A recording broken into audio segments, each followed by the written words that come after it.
Right, let's do this fucking record collection video. I don't know what number we're on. Fuck that one up already. I don't know what number we're on, but I got the hankering to do a fucking record collection video for some reason, even though I've accrued quite a lot more than I even realised since late 2020, I think is when I did the last one. You know, since then I've moved house a lot of times, actually have a job. So, you know, sometimes I occasionally get records. I thought I would never be fucking collecting. A lot of the times now it's it used to be the mindset that I would buy like rare records and then not play them and be like, oh, I've got a mint Earth 2 thing. But basically, what I have sat in my lap right now is one of the aftermath, one of the subjects to the big attic flood that destroyed a lot of my record collection. I don't know how much that's going to come across on the camera, but that's very warped. This it's quite funny to look at, just because it's such a fucking shame. Like, there's a bunch of water damage. Like, the record is stuck inside the fucking sleeve, right? It's stuck in the sleeve. If I peel it off the label, I can see the label is stuck to the thing, so that kind of put a dampener on the whole really being into getting records and shit. But that was over 3 years ago now, so I have no idea how long this video is going to go on for. I just wanted to take a trip down memory lane in two ways. One, to, like, you know, look through some records, and two, return to this format. You know, it's been a very long time. So I picked out a bunch here. I've got a lot more than this over the years, but if I was talking about all of them, I'd be here forever, basically. So, first one we have in this pile. This is Ear Bitten by Severed Heads. Got this one in Edinburgh on my birthday? No, the day before my birthday. And I just saw, you know, Severed Heads. I don't know what Ear Bitten is, or I didn't then. But, you know, it says Severed Heads. I was like, you know, I really could do with just getting a nice fucking slab of lo-fi, like, tape industrial shit on vinyl, because that's always titillated me. Like, when I'd go shopping in Bristol at Gastro Vinyl, it used to be called Gastro Vinyl, they changed their name to, like, Astro Vinyl now, I think. That wasn't that recently, that was, like, a year ago, maybe, but I used to explicitly go to the noise section, because I was like, yeah, noise on vinyl, so cool. And it is. Severed Heads, can't really remember too much about them, even though I did read the fucking inside. It's just, it's a very nice, it's always nice when you get a big fucking gatefold and they're just, this is like an archival collection of tunes, right?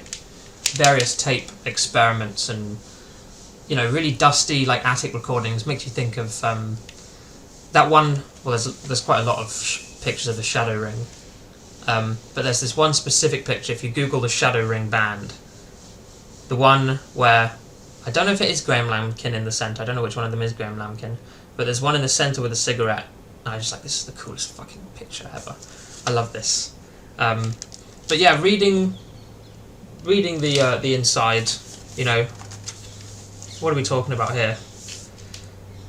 Talking about being someone just doing noise and being in the noise scene and circulating tapes and really gathering up as much money as possible to just press on vinyl, you know, and then by hook or by crook try to sell them so you don't bankrupt yourself. For Severed Heads, I made a template out of a sports headline and spray painted all the covers in my backyard. 200 copies went to each band. Most of our copies were lost in a fire that burned down Richard's house. You can still find burned ones online. Like, horrible but magic at the same fucking time. This is really good. I spaced out hard listening to this. There are a lot of sounds on here where you know, if you're playing it next to an open window, you're not sure if you're like that. You're not sure if the sound is coming from the fucking record or from the outside. It's really cool. Severed Heads are fucking fantastic. Sort of gritty, lo-fi industrial stuff. Yeah, I'm glad I'm doing this video because it just makes me want to listen to this again. Like, it just reminds me of how much amazing fucking shit there is. Because also, you fall into a pitfall sometimes when you just, like, buy records. Because you get them and then you don't listen to them. Or you forget that you had them. There was a couple in here that I didn't even realise I had. Actually, maybe only just one. No, I think there might be two. But you get them, you stash them away like, oh, I can't wait to listen to that later. Life happens and you forgot that you had it. But it's nice because you see it and you're like, holy shit, I have that. I've got a really nice evening ahead of me one of these days. Maybe you'll forget about it again and you have the same pleasant feeling. It's a win-win. This is a nice one. This is Terry Fox. I'm looking at the back here. 552 steps through 100 pairs of strings. This is some sound art drone. Think About Music on a Long Thin Wire. Is that by Alvin Lucia? Maybe? I haven't thought about that in a very long time. But it's quite similar to that in the sense that hopefully there's a picture in the gatefold. Yes, there is. So when there's these illustrations as well, it's fucking magic. So you can see here, this is the installment. You know, an empty room with some sort of wooden blocks and some fastened strings. There's a diagram.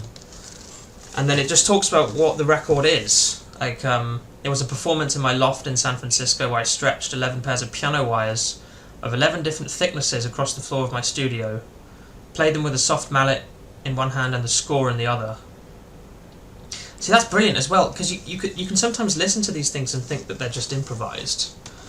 But no, there's full intent behind all of it, and it's so abstracted that it's like, how on earth did you conceive making it in this specific way? Even if the composition process is quite aleatory, there still is intent behind the form, which is it makes me think about that Roger Waters' Dark Side of the Moon Redux thing, which I listened to recently.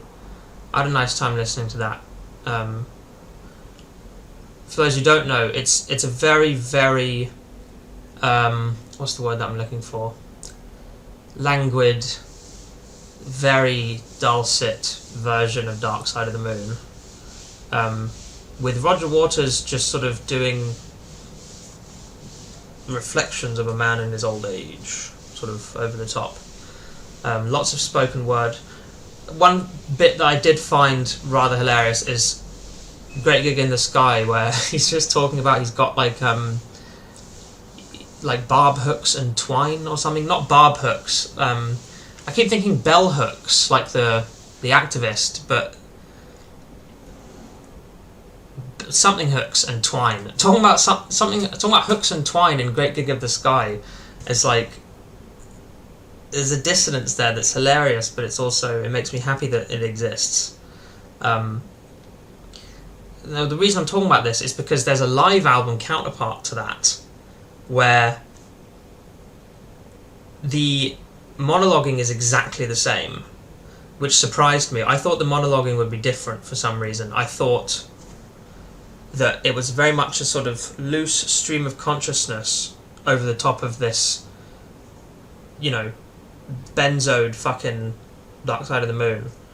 But no, the live album sounds unfortunately exactly the same as the studio version. But this is really cool. This is like 80 minutes long. It's like 20 minutes aside. 2 records. What does the record look like? Yeah, this is lovely. This is really nice. Similar artwork to, I remember the first album that I heard from Terry Fox. Actually, this is longer than 80 minutes. The side D is 24 and 3/4 minutes. Side C is just encroaching on 23 minutes. I can't remember exactly what it's called, but it's something to do with the labyrinth made by cats purring or something like that, which is quite similar to this, but the texture is made from cats purring, you know, and it's nice. What can I say? So here we are. This is one that I completely forgot that I had.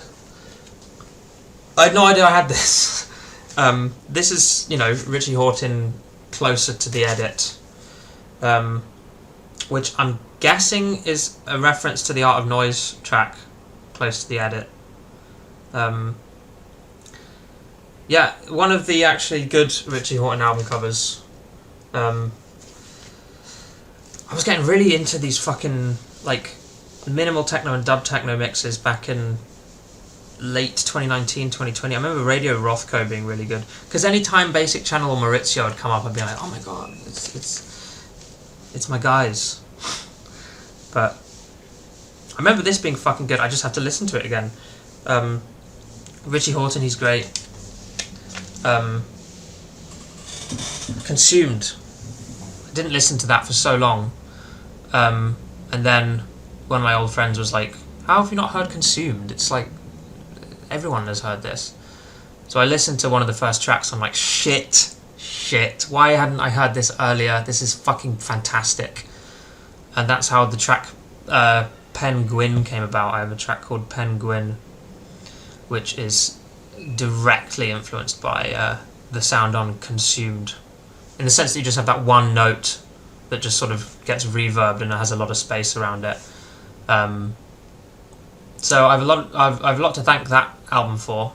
Locomotion on that album, fuck, it's marvellous. I'm overwhelmed by being reminded of how much good fucking music there is. So actually, this is one of the main reasons, what I have right here, one of the main reasons I'm doing this, because I just had the itch yesterday to go to the record store and just think, you know, I've got some cash in my pocket. I could blow about 30 quid, collect some stuff. And I was thinking the Beach Boys section would be completely ransacked, because obviously, rest in peace Brian Wilson, since about 6 days ago, or something like that.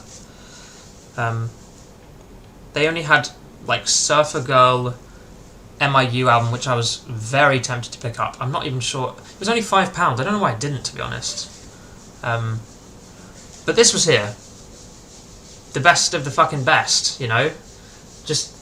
I was just sitting in this chair yesterday, looking at this for a solid 10 minutes, just like, I'm holding Beach Boys Love You, my own copy. Marvellous. The texture is so nice as well. I remember the first time that I heard this album was summer of 2019, when I was having my second, like, Beach Boys moment, when I was expanding outside of Pet Sounds and Smile. And the first time I heard this album, I was like, that's good, I really like Solar System, but I'm not sold. And shortly after that, on a holiday in Dorset, went to this place called Lime Regis, where they had a big antique shop, and all the big ones always have, you know, record sections. They had a copy of this, Beach Boys Love You, for 6 quid, and I didn't buy it, and I was kicking myself, because only, you know, days later was I listening to that album just over and over again. It was everything to me, and it still kind of is. It's not everything to me, but I remember it being everything, and the remembrance of that everything is enough for me to just... I don't know how I could ever fall out of love with this.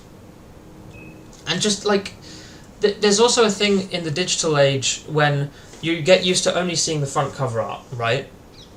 You know, unless you're a Discogs user and you like clicking through the images, you're used to seeing this, right? You don't see that. You don't see the lovely picture of the fucking boys. You don't see the weirdly out of order track list. You don't see the, you know, the names. Like Steve fucking Despert. You don't see the names on the back. I didn't even realise this until I bought this home. Look at this fucking insert as well.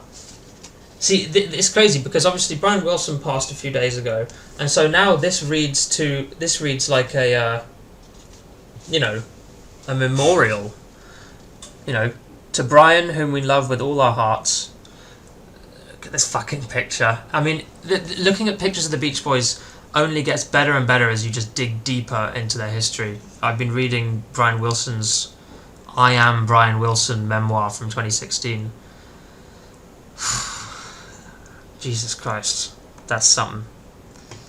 I implore Beach Boys fans, and when I say fans, I mean people who like to listen to alternate fan mixes on YouTube, like looking at the history of the songs, going through the fucking plethora of, like, just insane amount of stuff that's in the vaults.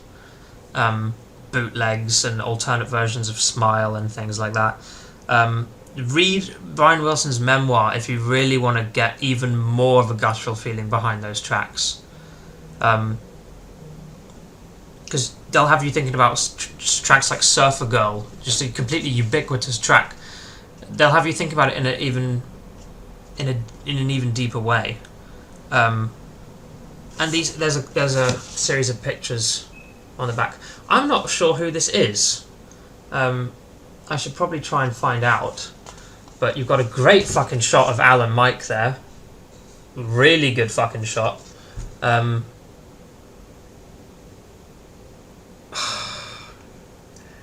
Isn't it great? Isn't it fucking brilliant? What's this? This fucking picture of Dennis and Al at the bottom here. Yeah, that is the fucking the love you look, isn't it? They all had the fucking beards. They all had the beards going. Did they all have beards? Yes, they very much did. God. I could just sit here and just look at this for fucking ages. Marvellous. Really fucking good. Anywho, this is another one that I picked up yesterday. This is completely different. This is a various artists compilation of experimental sort of rock composed guitar music.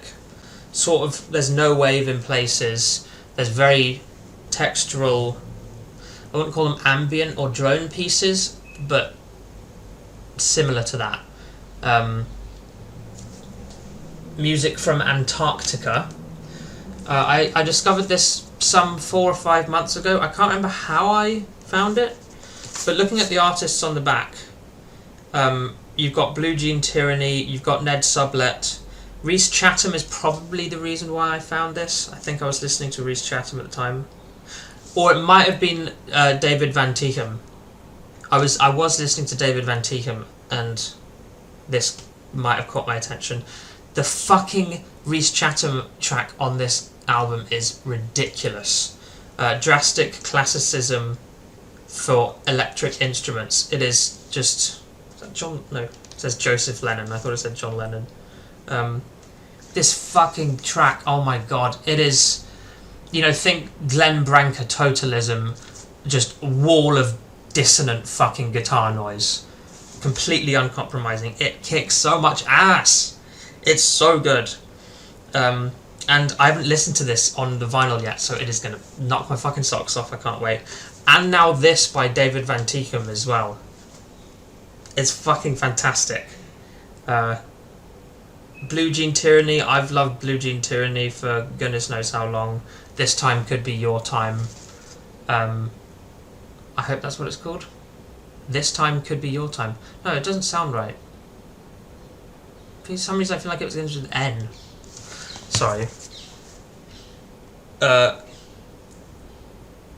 Blue Jean Tyranny. Out of the Blue. Yeah.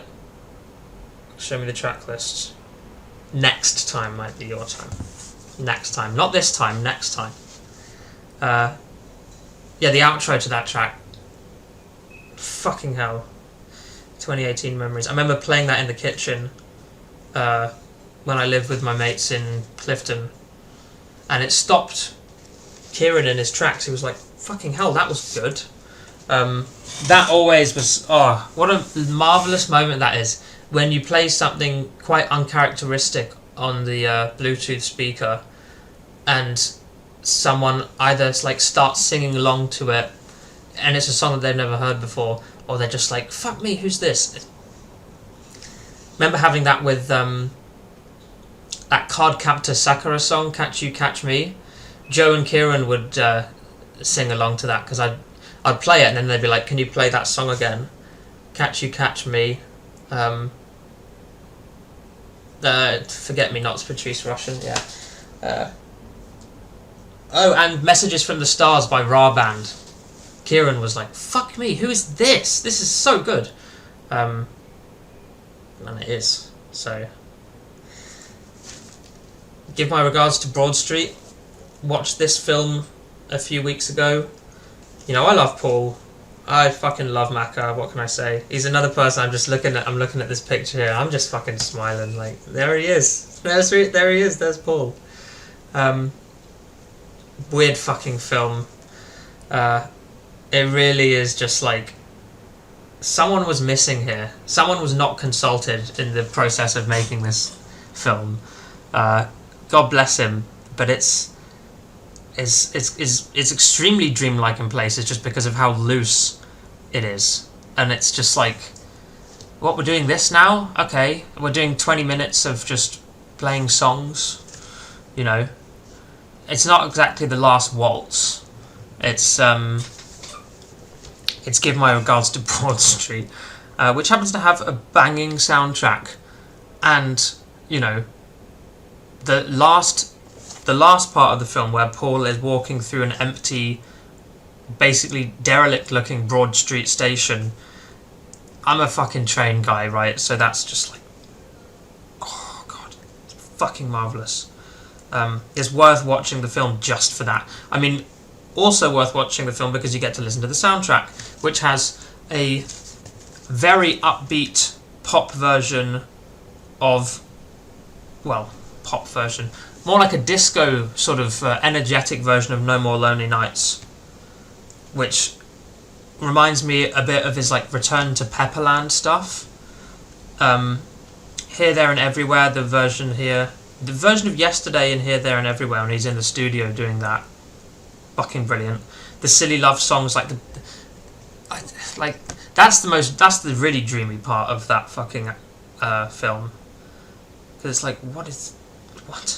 I mean, the main reason I got this is for the play-out version of No More Lonely Nights, which plays over the credits.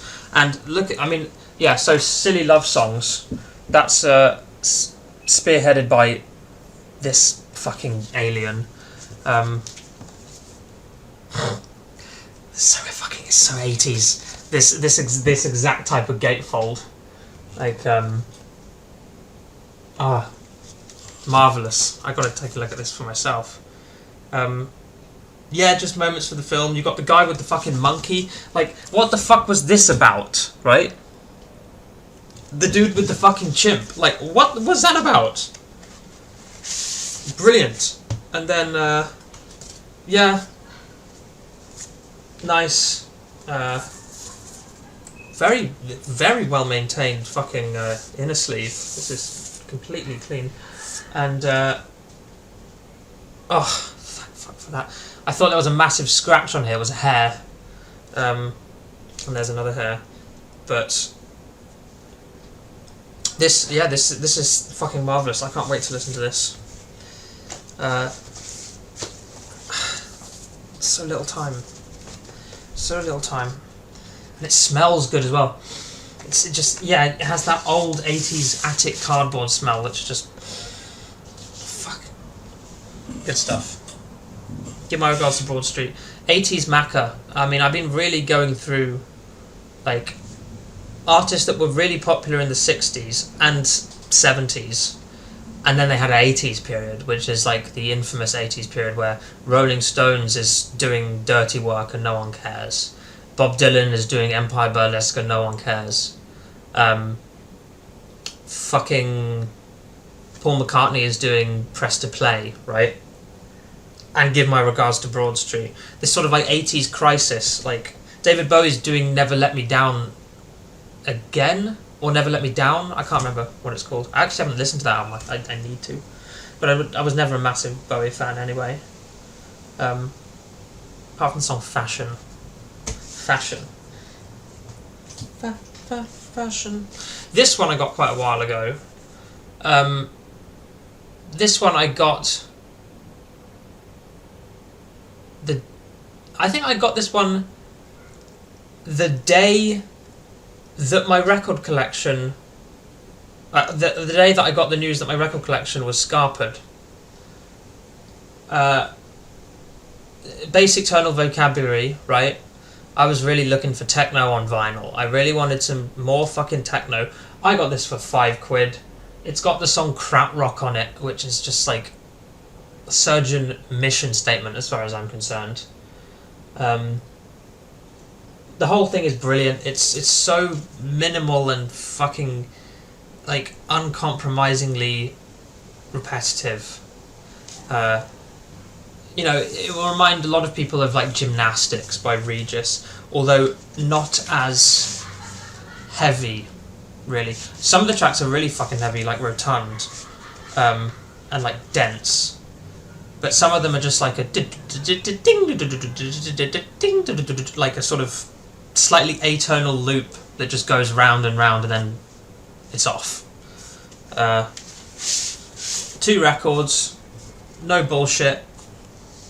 Some fucking lip-smackingly good techno, absolute classic. I hadn't heard this album when I saw it in the store, but I was like, oh, it's Surgeon, and I know this album exists, and the cover, like, this is so good. So I was like, put it on the turntable that they have. The first bit of Crap Rock, I'm like, yeah, I'm getting it straight away. No, there's no way I can't. I spent hours in that record store because the guy running it would not stop talking. I kind of didn't want him to stop talking either. He was just constantly telling stories about how he did mushrooms with Jim O'Rourke in a forest, and Jim O'Rourke was very reserved. And I was like, wow, oh my god, I'm talking to royalty here. Because he had a bunch of posters, like it was his shop. Lovely fucking place. He was like, I was asking him to look through the tape bin, and he was like, if you find any blank tapes in there, just take them. And I was like, are you fucking serious? That's amazing. And that's how I was able to get tape rips of. That's why I was able to do tape runs of like Black Front Door, as well as other tapes that I gave to my friends whilst on tour. Which I don't even think have been ripped and haven't appeared online anywhere yet. But those tapes were made possible. The Black Front Door stuff, because of that very friendly fella who wanted to talk about his memories and stuff. More McCartney. Here we have a Japanese Makatu. This fucking guy. It says Frozen Japanese on the back, not Frozen Jap. We all know and love this album, I would hope. If you don't love it, you will love it one day. I stipulate that. Got a very nice, lovely, clean gatefold as well. Just, big picture. There he is. Fucking this guy writing these fucking penis music songs like Temporary Secretary. Yeah, I would love to have Secret Friend on vinyl. Getting the 12-inch of Temporary Secretary and Secret Friend would be really lovely. But this album rules in so many ways. Wonderful Christmas Time will always be one of my favourite songs of all time. And, that's very much from the Makatu sessions. Here's a little insert. Actually, no, this is the inner sleeve, but there's a separate sleeve that was included for the other record. It says, McCartney 2, this album was recorded at home, the microphones were plugged directly into the back of a Studer 16-track tape machine, bypassing the recording console. And then we have the lyrics. Everybody bogey, dig that bogey beat. Man, that bogey rhythm smells so clean and sweet. Coming up, dude. Well, I know how hard it is for young girls these days, in the face of everything, to stay on the right track. Let's take a look at the record itself. I've always been a fan of these sort of dust sheets. They can be annoying to put back in the sleeve, but it's, you know, it's a nice glove sort of fit. Very nice, completely sort of black and silver, like a PS1 disc. Lovely stuff. My dad, he listened to McCartney 2 on a whim and said that it was one of the best experiences he's had listening to anything in a very long time, because, you know, he's not exactly a spring chicken. He's not, you know, old either, but he's heard plenty of fucking music in his life. And he hadn't heard Macca 2. He kind of dismissed it because he thought Wonderful Christmas Time was his least favourite song of all time. Until he heard Macca 2 and he got it. Because he was like, what the fuck is this? This is so enrapturing and just like, what are you doing, Paul? Like, you wrote Yesterday. Like, this is obviously one of the best sort of rabbit holes that you can go down in your own head when you first travel just enough outside of the zeitgeist and you start discovering that artists are actually people that make stuff that they want to. And so you make the song Yesterday, you make the song Let It Be, but you also make Temporary Secretary, you also make Darkroom, and then there's a track on there, I can't remember which one it's called, Front Parlour, which just sounds like Old Tunes Balls of Canada. Straight up. Like, what the fuck? It's fucking good stuff is what it is. He was like, I get this now. I fucking get it. He listened to Wonderful Christmas Time again and was like, no, this is actually so charming and it's so amazing that this song exists. And, like, it's so banal and, like, tiny, and there's the string that goes throughout the entire fucking song, and it's so minimal, and it's Paul fucking about making something, a Christmas song, in like 20 minutes, and this song is everywhere. Everyone knows this song. Imagine having that power. It makes me think of Soulja Boy. I mean, I keep bringing this up, I feel like. Soulja Boy making Crank That on the demo version of FL Studio, you know, would have made that really fucking fast, and everyone knows Crank That, you know. That's fucking talent. That's talent. I don't know why I put this one in here, because I don't really know much about this, but I've listened to it. This is Paul Chain. Paul Chain is Dead, Volume 1. This is a very interesting bloke. There is a predominantly black metal vinyl record store quite close to where I live, and this is not black metal. This is by a very avant-garde artist, Paul Chain, who I think might have been in metal bands in the past, but this is like, so I was talking about Severed Heads earlier, how that's like attic music, like tape dusty attic music. This is that, except in a much more dungeon metal sort of world, but it is still extremely soundscapey, and it's not like Burzum, right, where it's you know, those like what is it called, black ambient. Like, I mean, there might be parts of that, but a lot of this is very much just like long vocal drones and just experimental passages, you know. This side B has got a track here called 2 minutes, which is 2 minutes long, and then Tetri Teshi in Lucia, can't read that, Voila or something, that's 21 minutes. So these long, like, soundscapes, basically. It's cool is what it is. I need to listen to it again. It's, you know, private press attic music by a very sort of interesting figure. Yeah, not much to say about that, but it's Paul Chain. Check out Paul Chain is Dead Volume 1. And if you like it, check out more. Beverly Glenn Copeland.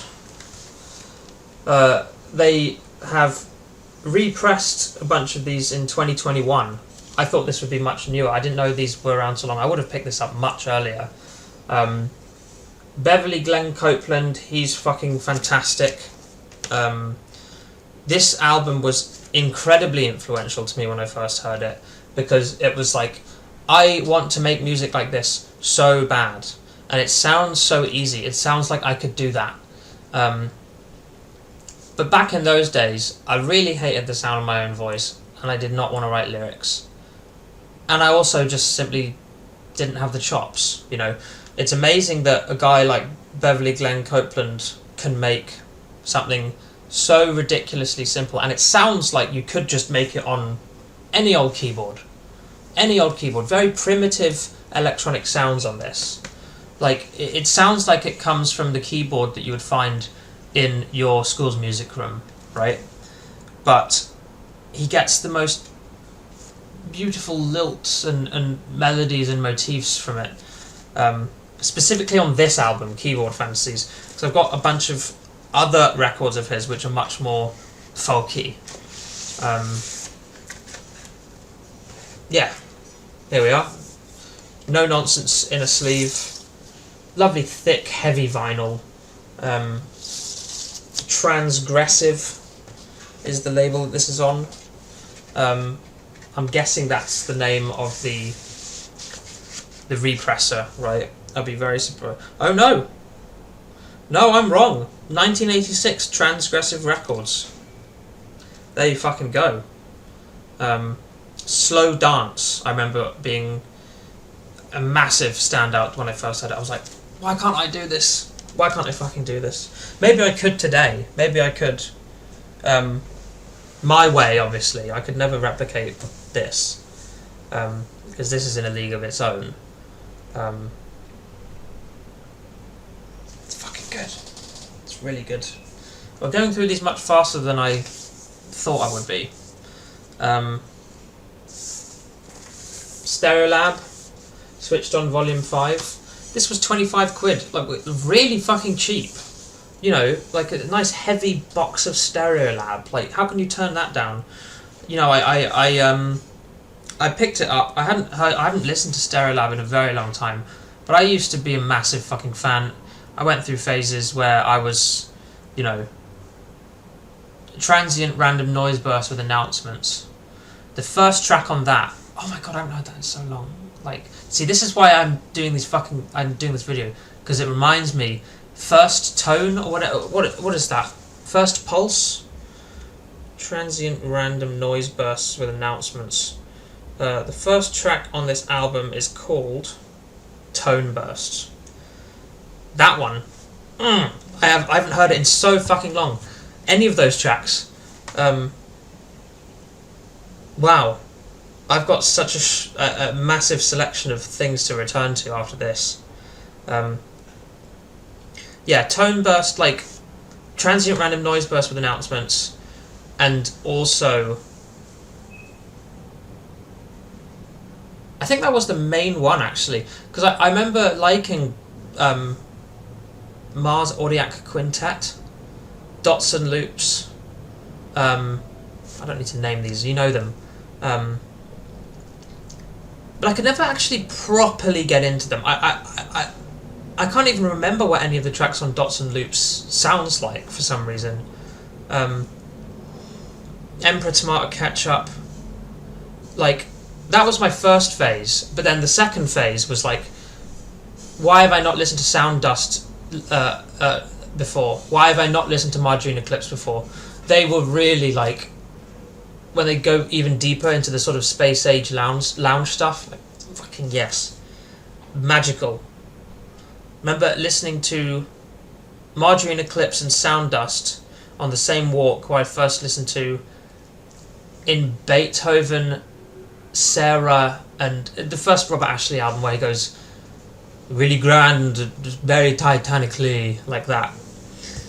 That was a good walk. That was a nice period of discovery. Anyway, what has this got on it, right?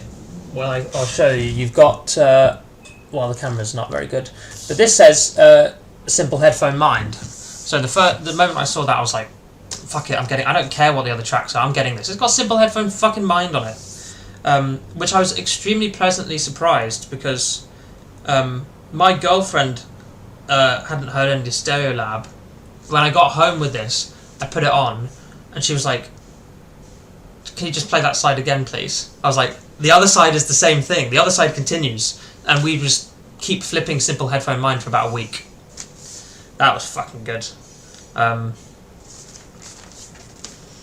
So much so that I remember I even put on like side D of this, and she was like, is this the same album? I was like, yeah. And she was like, can you put Simple Headphone Mind on again?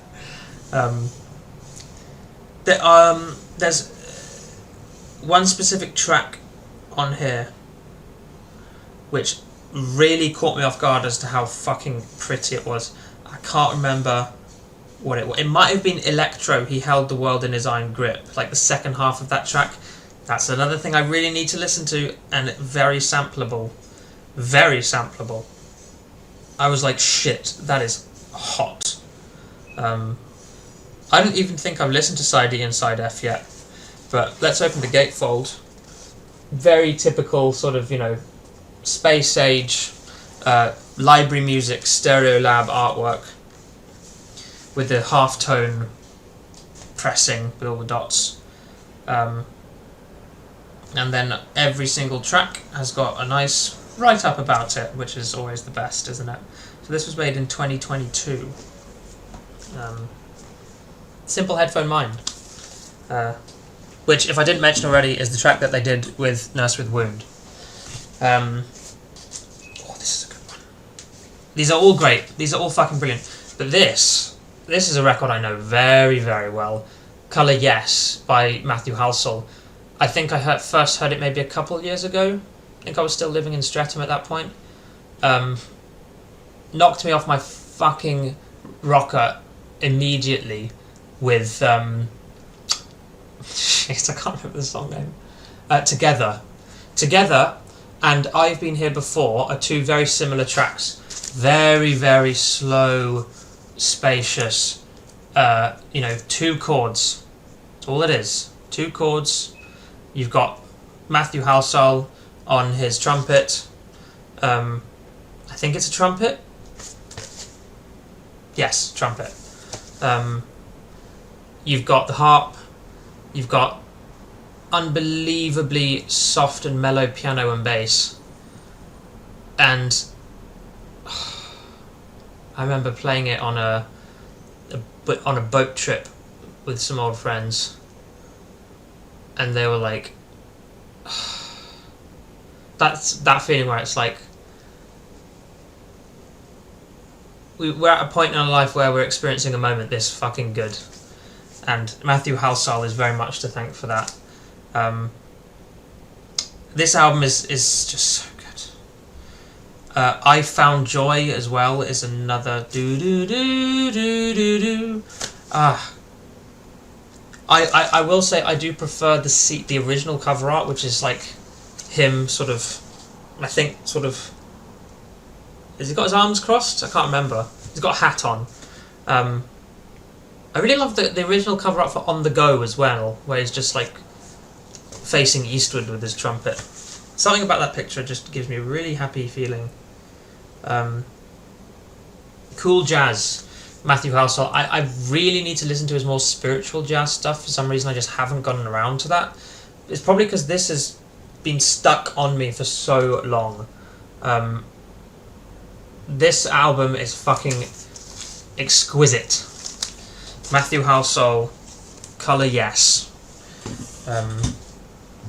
So good. Here's another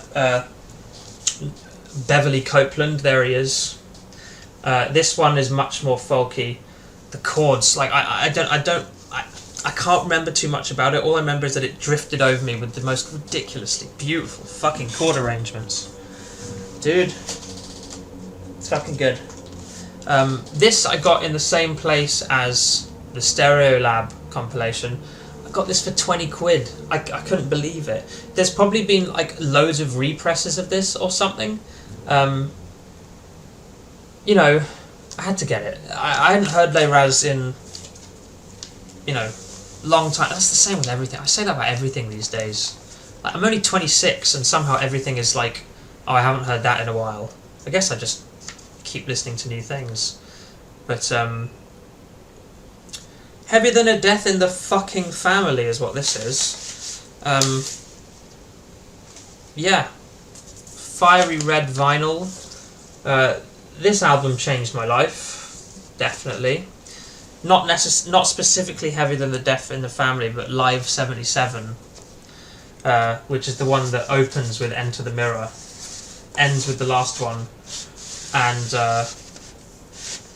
yeah, you know, listening to that in the car, and the first time that you hear the guitar get so loud that the feedback just overtakes everything, and the drum just becomes mush, and the bass just goes away.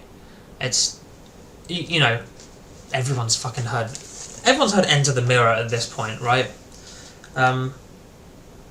If you haven't, you're doing yourself a disservice, I would say. But,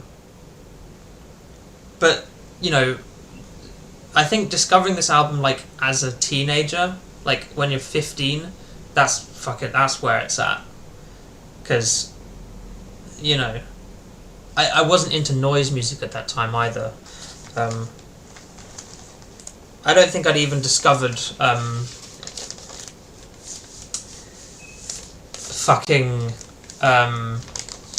Uneven Compromise yet, which is how I got into harsh noise.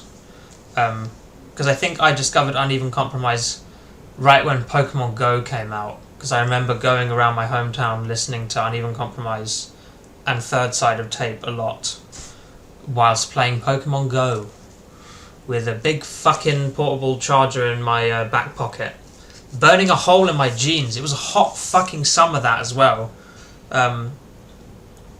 But I feel like I got into this album before that, and this is noisy as shit, so I'm potentially misremembering something. No, it's odd though, because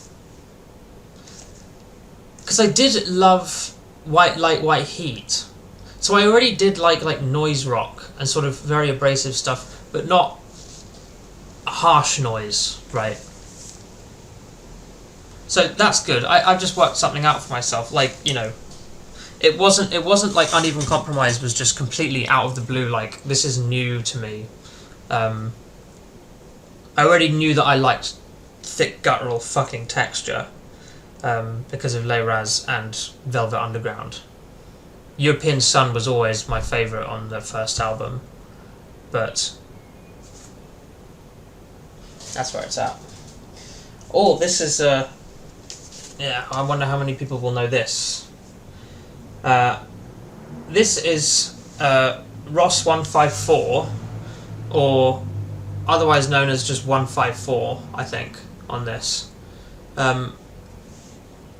This album is called Strike, and it is like this guy is so like criminally unknown, it's ridiculous. Like I know I had a lot of friends in the past who love this guy because New World Aquarium, Ross 154 are like dub techno classics in their own fucking right. I mean, for God's sake, this album, it was released in 2004, but the tracks are from way before that, if I remember correctly. 154 Strike.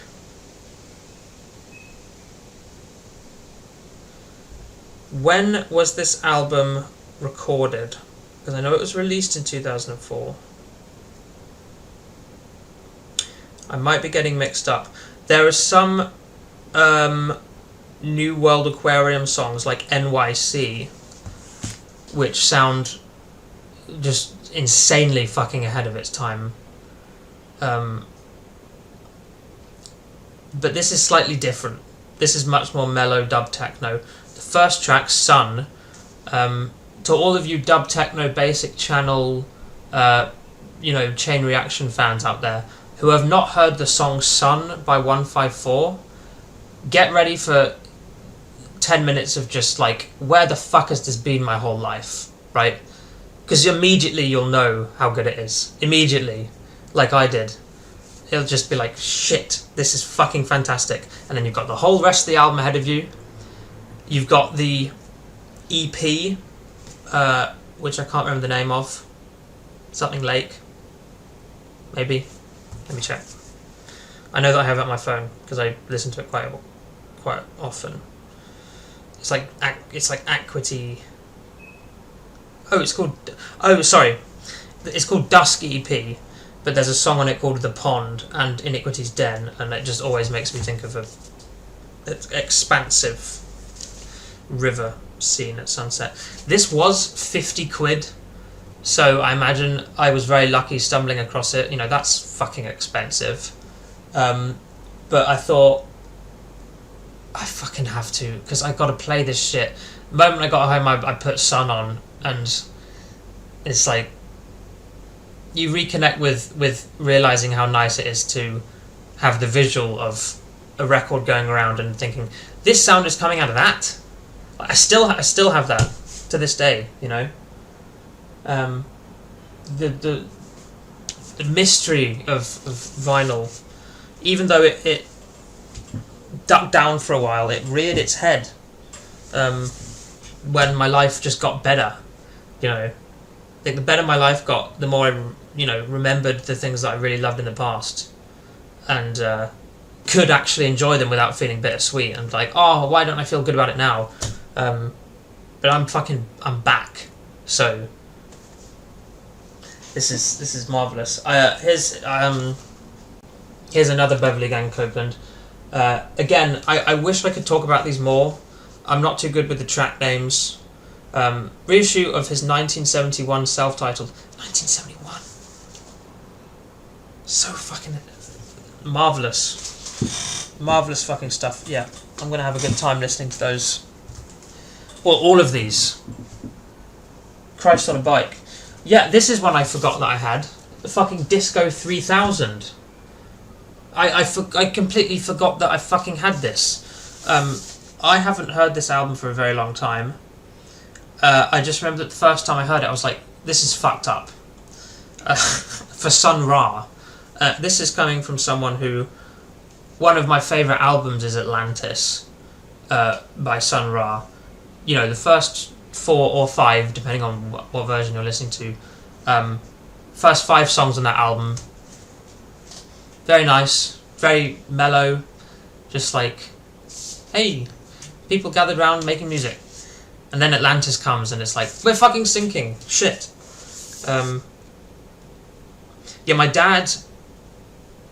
My dad once, I got him into Atlantis and he was like, this is one of the best and worst things I've ever heard. Worst in the sense where you're listening to it and you're just like, oh, fuck. But in a way where you're like, I can't believe I'm listening to this right now. 1969 as well. 1969 that album came out, I think. Maybe even earlier. But Disco 3000, this is where he's really fucking cosmic, far out shit with all the drum machines. Sort of similar to, makes me think of Dark Magus. Miles Davis, right? With all the crazy drum machine, like fucking proto extra tone, if you want to call it that. He's on the Moog. I still get uncomfortable calling it a Moog synth. It's Moog. But everyone says Moog because that is how it's pronounced canonically. Fucking Disco 3000, dude. And there's a bunch of text on the back, which I've not read yet. Wow, that label looks completely different to what I thought it would look like. Looks like sort of late 90s, 2000s computer art. Like, look what we can make with computers nowadays. Disco 3000, Sun Ra, God. Yeah, Sleeping Beauty, Magic City. That was a good phase. I didn't even scratch the surface because there's so much fucking Sun Ra, isn't there? Like, Languidity was the first that I heard, and at that point I wasn't so massively into jazz, but I was like, shit, the grooves on this are like making me like duck under a bit whilst on a walk. But then when I, really got into the sort of more experimental free jazz and a lot of European stuff, I already knew Sun Ra and I already knew that some of the stuff was pretty far out, so this is completely different. We're actually almost near the end, and we're just at 56 minutes, so that's normal length for one of these videos. This is one of the best Outside of House EPs that ever existed, in my opinion. This is Neuromancer by Days. It's a very typical Lobster Theremin sounding record. And the title track on here, Neuromancer, I haven't thought of my favourite Outside of House tracks for I haven't listened to any Outside of House in a very long time, because I've been on such a rock and pop kick recently. It's just Neuromance, not Neuromancer. But the song Neuromance would 100% be in the top 5 Outside of House tracks of all time for me. Maybe even higher. Maybe top 3. Like, I'm trying to think of others that are that good. It was a massive influence on my sound. The way that you let the pad do, like, almost all the work. Like, the drum programming on this track's great as well, right? And the production is just the perfect fucking Outside of House tape sound. But the pad, like, the chord progression is just so, like, you can't get it off you. It really sounds like, one of my favourite feelings in all music is the feeling of equal parts excitement and equal parts worry. A sort of giddy excitement where you're like, I'm not ready for this, but it's going to be life-changing in a way that I'm going to look back on and be like, wow, I did that later. This is the Outside of House song out of all Outside of House songs, all fucking electronic, like, dance songs. Neuromance by Days. That's the fucking one. Got it for £5 as well. When I saw the cover art, I was just like, fuck! Because I hadn't heard the song in a long time. Got home, span it, and just... Fucking magnificent. Now, this is another album that I picked up in Edinburgh. This is Perfect Teeth by Unrest. Now, I haven't heard this fucking album yet, which is ridiculous. I can't believe that I haven't listened to this yet, because I can't remember his fucking name. Shit. So, I think it's like, it's not Tim Robinson, but it's something like that. Unrest band. Yeah, there he is. I haven't seen his face in a long time. Mark Robinson, the fucking legend. Arlington legend. Mark Robinson. Frontman of Unrest. Frontman, well, it's not really kind of a frontman of Grenadine, which has the album Goya, which is one of my favourites ever, which is how I got into Unrest. Fucking hell. I remember listening to... the first time that I heard Goya was I was on a train up to work in Cambridge. I'd fallen asleep and I'd made a list. I made a playlist of songs that I would hear throughout the journey. Now, I always fell asleep on the train. So I woke up, or came to, as we were approaching Cambridge. I don't get off at Cambridge, I get off at Cambridge North. Whenever you pull in at Cambridge, it's like, okay, there's 6 minutes left before I have to get off this train. Ticket, the song Ticket was playing. I was like, fucking hell, this is shit, this is amazing, who is this? What? Like, I was so taken aback, because, you know, that chorus, and the chords, and the production, and her fucking voice, like, I was like, oh, fuck me, this is so good. What is this? It's the album Goya by Grenadine. So I'm like, okay, open that album up, go back to the beginning. Second track is Philco. I'm like, I already know that I fucking love this album to bits. Philco, their version of I Only Have Eyes for You. Fucking Pinky Tuscadero, like, oh my god. Yeah, I was listening to that album solidly for a month. Absolutely solid. And then I got into Unrest, and I listened to Imperial FRFR, or FFRR, I can't remember. And that has the song Loyola on it, the last track, or Loyola, which is one of my favourite chord progressions fucking ever. Like, it is so fucking genius. Like, the discordance of it, and the way that the in the fourth bar of that motif, it goes to that F major on the acoustic, ding, ding, ding, ding, ding, ding, and the way that it somehow fits in with the discord of what the electric guitar's playing, is like, there's no way that this couldn't have been born out of just pure intuition and love for what you do. Loyola by Unrest, one of my favourite rock songs. That album is just a masterpiece as well, because it's fucking zany, and it's like, it's fucking sexy in a way that's so hard to put your finger on. Like, it's romantic, it's silly, it's like fucking, it's so intriguing. Like, Mark Robinson, just Midas touch, absolute Midas touch, and I can't wait to listen to this. I know that this is Unrest's last album, and, you know, it got a repress, and I saw it in the Edinburgh shop, so I'm like, let's get it. So that's going to be really good. I've only got 2 left. This is another Outside a House classic, Person of Interest. This is a Long Island Electrical Systems album, so, you know, the Delroy Edwards, the Two Dogs in a House, you know, this is just a fucking classic. This is like, it doesn't get more like your typical Outside a House sound than this. It rules. I have a bunch more of these Outside a House ones that I picked up in Flashback Records in Shoreditch. They're somewhere in the collection.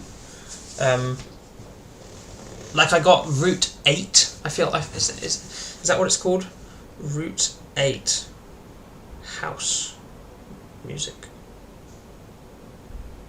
Route 8 is a Hungarian DJ. Yep. This looks like it. This Raw Feeling by Route 8. I picked that one up. Classics.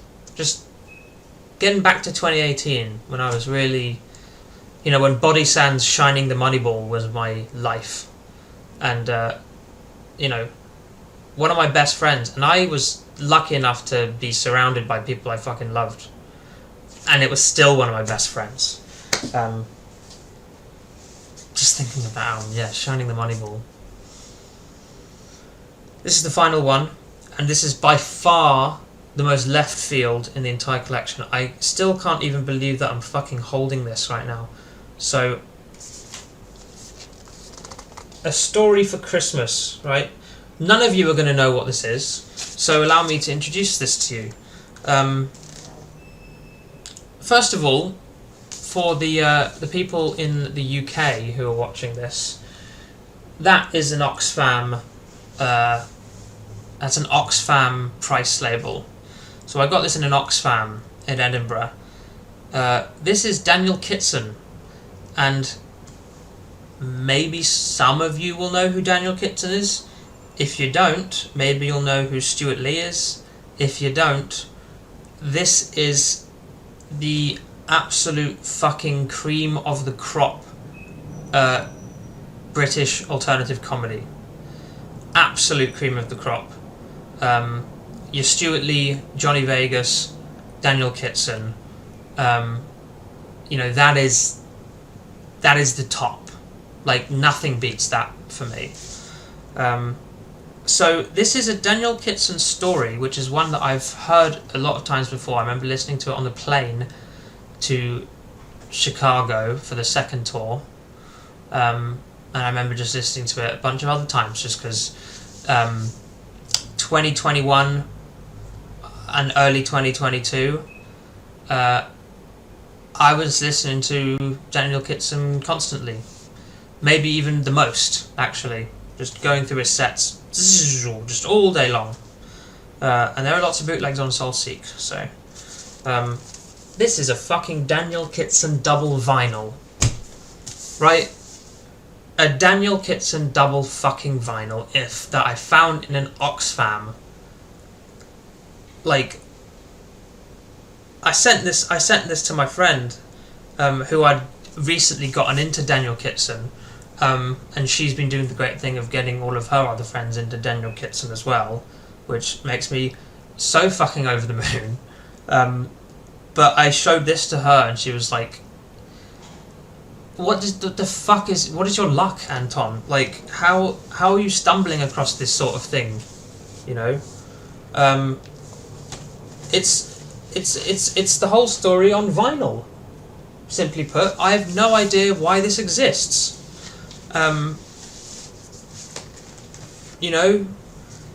You've got a sort of a foreword by Daniel himself. And the record is heavy. It's thick, 180 gram.